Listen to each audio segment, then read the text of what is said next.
बाबर आजम ए Bobji the king उर्फ आम में मेरे प्यारे बॉबी भाई, उनके ऊपर क्रिटिसिज्म होता है, दबाकर क्रिटिसिज्म होता है। उस क्रिकेट के क्रिटिसिज्म, उस क्रिटिसिज्म की मान मर्यादा नहीं होती, कोई रूल्स नहीं होते, कोई कुछ नहीं होता। तो बाबर आजम से रिसेंटली सवाल किया गया पॉडकास्ट में कि यार आपके ऊपर इतना क्रिटिसिज्म होता है तो आप उसको कैसे लेते हैं। अब उसमें ना बाबर आजम ने 2 पॉइंट्स बताए हैं और I agree with both points. Babar Azam ये कहता है देखो अगर क्रिकेट से रिलेटेड क्रिटिसिज्म है तो मैं उसे देखता भी हूँ, मैं उसको फॉलो भी करने की कोशिश करता हूँ, मैं उसे समझने की भी कोशिश करता हूँ। बट इस साइड के यार अगर पर्सनल लेवल के ऊपर क्रिटिसिज्म हो जाए तो उस पर फिर मैं क्या कह सकता हूँ, मेरा कोई नुकसान है कोई नहीं, पाकिस्तान की बदनामी होती है, मैंने रिप्लाई करना कोई नहीं, मैं उनमें से भी नहीं हूँ कि अपना टाइम आएगा मैं अंदर बाहर हो जाऊँगा इनके समथिंग लाइक दैट। वो ये होने ही नहीं वाला, वो इसके खमीरे में ही नहीं है। सर आप लोगों से ज्यादा क्लोजली बाबर आजम को जानता हूं मैं, ये नहीं करेगा इस किस्म का काम, ये तो मुझे पता है। आपको मैं बाबर आजम के ऊपर दबा के क्रिटिसिज्म करता हूं दबा कर, लेकिन मैंने बाबर आजम के ऊपर मुझे नहीं याद पड़ता कोई मतलब इन अ वे के बड़ा गंदा पर्सनल किस्म का किया हो। हाँ वो जो हंसी मजाक और वो जो जुगते शुगते हैं वो मैं करता हूँ, ठीक है, वो मैं एडमिट भी करता हूँ, लेकिन बाबर आजम की मैं रिस्पेक्ट भी बहुत करता हूँ। ऐसा नहीं है कि मैंने कहा हुआ है कि ये लेतला सा लेला कहाँ से आ गया, ना ना ना ना ना। बैट्समैन बहुत तगड़ा है, अच्छा बैट्समैन है, इसमें कोई शक नहीं है, परफॉर्मेंसेज भी हैं, सारा कुछ है। खराब हुआ बिल्कुल हुआ, बिल्कुल हुआ, लेकिन उस खराबी का अगर आप मुझे ये कहेंगे ना 100% जिम्मेदार बाबर आजम है तो मैं आपके मुंह पर ना चपेड़े भी नहीं मारूंगा, मैं आपको कहूँगा जा यार, चपेड़ मार के ज़ाया करने का बिल्कुल कोई मूड नहीं है। बाबर आजम को ये जो with the passage of time जो डिटेरिएशन आई है, जो वो नीचे उसका ग्राफ आया परफॉर्मेंस का, उसमें सिर्फ बाबर आजम नहीं है यार, मैं 20वीं दफ़ा ये बात रिपीट कर चुका हूँ। उसमें पीसीबी का बहुत बड़ा कसूर है, उसमें रमीज भाई का बहुत बड़ा कसूर है, Babar will you marry me. अबे क्या यार, मोहब्बत का ना और भी बड़ा तरीका होता है इजहार करने का, रिस्पेक्ट देने के और भी 100 तरीके होते हैं। चंगी रोटी खिला दो किसी को, ठीक है, माइक पकड़ो उसके बारे में तारीफ करो, सारा कुछ करो, वो समझ में आता है। वो नेक्स्ट लेवल पर इतना आपने छिक दिया बच्चे का काम यार। नवा नवा वो आया था, अभी वो सरफराज अहमद के नीचे ताज़ा ताज़ा गंडे से निकला था, अभी तो उसे आपने जिसे कहते हैं पलना पालना था भाई, अभी उसे आपने कोई बला बनानी थी, साथ ही झोंक दिया नरक के अंदर। जाओ कप्तानी करो पाकिस्तान क्रिकेट टीम की और जान दो यार, निकल आए इससे।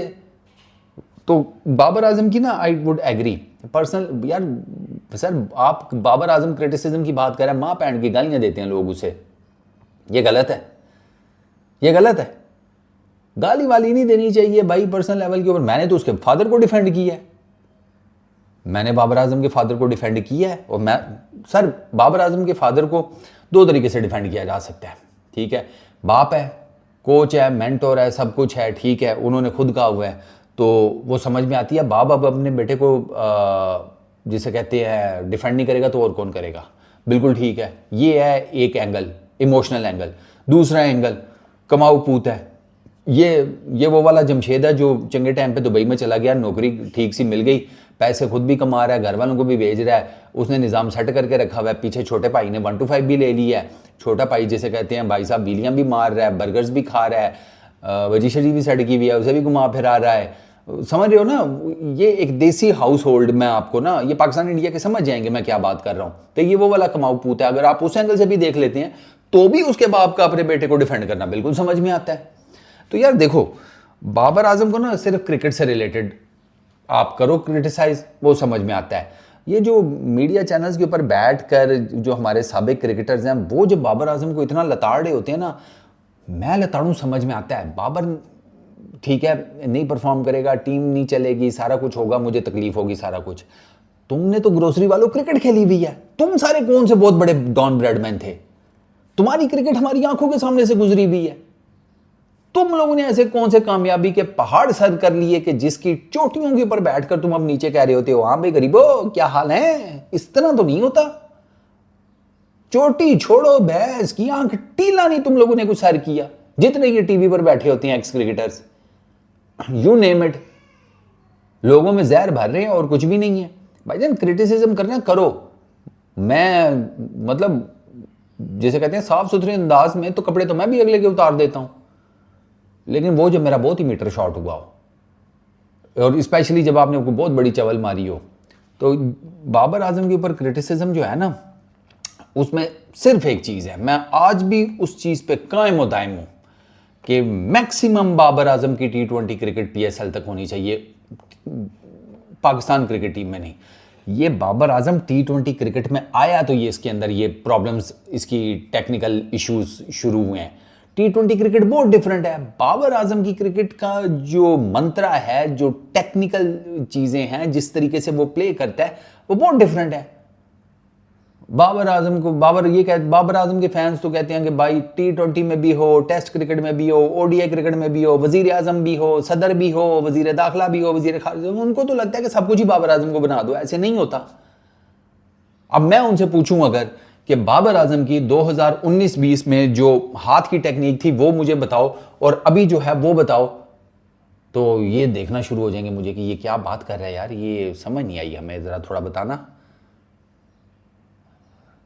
बाबर आजम इस टेक्निकल इशू से पहले एक फ्लो में लेकर आता था अपने बल्ले को। ठीक है बेटा, जो बाबर आजम के हैं ना फैंस, अब ये टेक्निकल चीज़ समझो, वो एक फ्लो में उसका आता था बल्ला।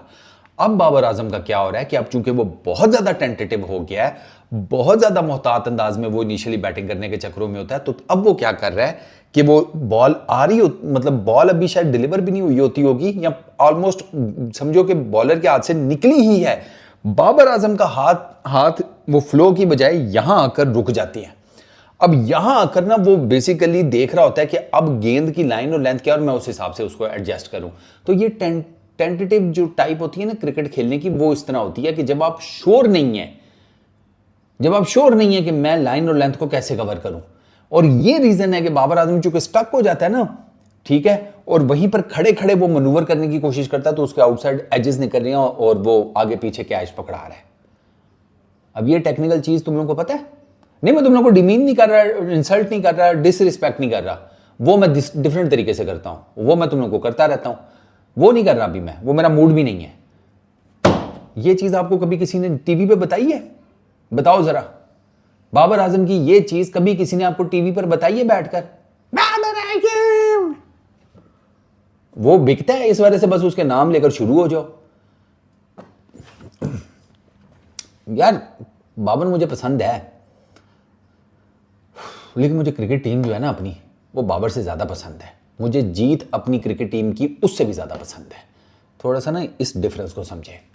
इस वीडियो में इतनी, अपना बहुत ख्याल रखना यार, नेक्स्ट वीडियो में मुलाकात होगी। Peace out.